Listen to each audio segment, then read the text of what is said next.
The title of my speech is, Who Are You? Who in this room has ever had a bad hair day? I love when the men raise their hands. We've all had a bad hair day. I'm so glad I no longer have that to worry about. When I was growing up as a little girl, me, my younger sister, and my cousin would wrap a long towel around our head and swing it from left to right as if it was actually our hair. I got my first perm before the age of 5. By the time I was 12 years old, I'd had a Fabulaxa perm, a Jerry curl, and a California curl. My poor hair had been fried, dyed, and laid to the side. Curl activator became my best friend. Who I am is not tied to my hair. My favorite auntie on my father's side would press me and my younger cousin's hair with hot combs before church. Now my cousin Karen had this long, thick, good hair. Me, on the other hand, my auntie would pause before embarking upon my hair as if it was her going into surgery or a battlefield. She'd look at my hair and she'd say, "Ooh, Felisa," with her very thick Southern Arkansas accent. "Child, you got some bad hair." You would have thought my hair was out there on the street corners fighting. When she said my hair was bad, I am not my hair.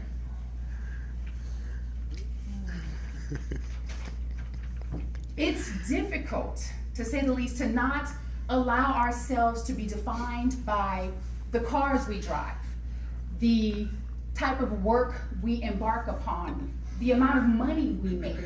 Think about it. Rarely does anyone ever come up to you and say, "Hey, who are you?" Right? Oftentimes it's, "So what do you do for a living?" Real estate. Exactly. People are more interested in what we do versus who we are. We're defined and judged by how much money we make, what we drive, what we do for a living. When I lived in LA, who I thought I was in direct proportion to what I did, what I drove, how I wore my hair. I was accustomed, and I even became addicted to being complimented on my hairstyle on a daily basis because my fro hawk it preceded me. I was so defined by my Jeep and my fro hawk. I'm an actor and a personal trainer, but that's not who I was. But God has a funny way of humbling us. The Bible has several references to the importance, the relevance of not only a woman's hair, but the length of her hair. And I want to share a verse with you from 1 Corinthians.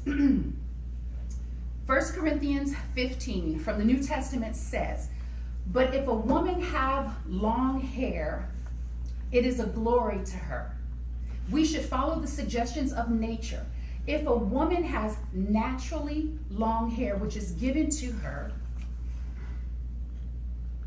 as a covering for her head, the covering of her head can be of no shame to her. Therefore, let her wear a veil. Thy ought to correspond to nature." Well, I have never had long hair. I believe religious beliefs and the societal pressures of beauty tend to put a lot of pressure on women to not only grow, but sew hair. So who am I since I've now lost my covering? Who I am is a woman who inherited an autoimmune disease. I call it a dis-ease or disorder called alopecia areata. Statistically, African American, Hispanic, Native American people have a 75% higher increased rate of developing an autoimmune dis-ease. According to the Agency for Agricultural Research and Development, 75% of the people who have an autoimmune dis-ease are women. Both men and women with high levels of DHT, testosterone, within their hair follicles are more likely to become bald. Why are women losing their hair? Some people think it's stress, diet. Women are now taking on more masculine roles and masculine responsibilities, which could attribute to this phenom.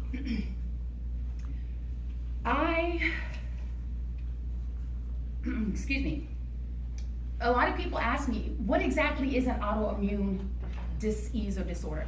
It's essentially when the body begins to attack your otherwise healthy cells.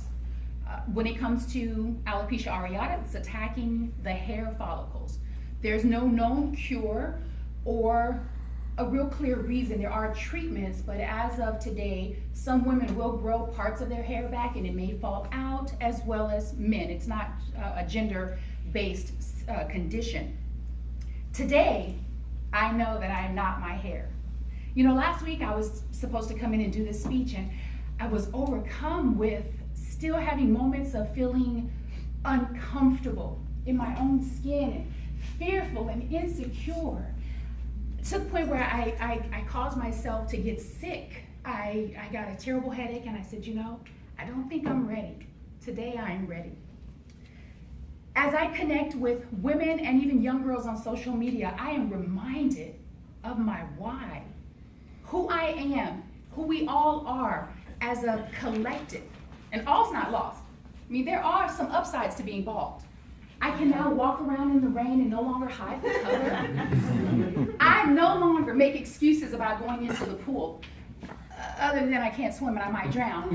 Other than that, and when my man is ready to go, oh, I'm right on his heels. Because this head takes all of 2 minutes to get ready to present to the world.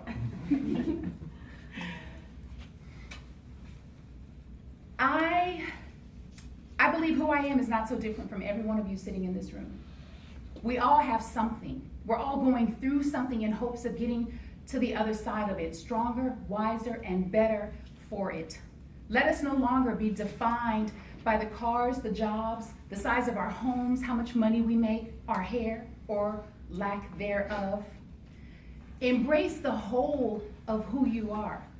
Beauty truly is only skin deep. And trust me when I tell you this, what was on my head can't hold a candle to what's in my head. Thank you.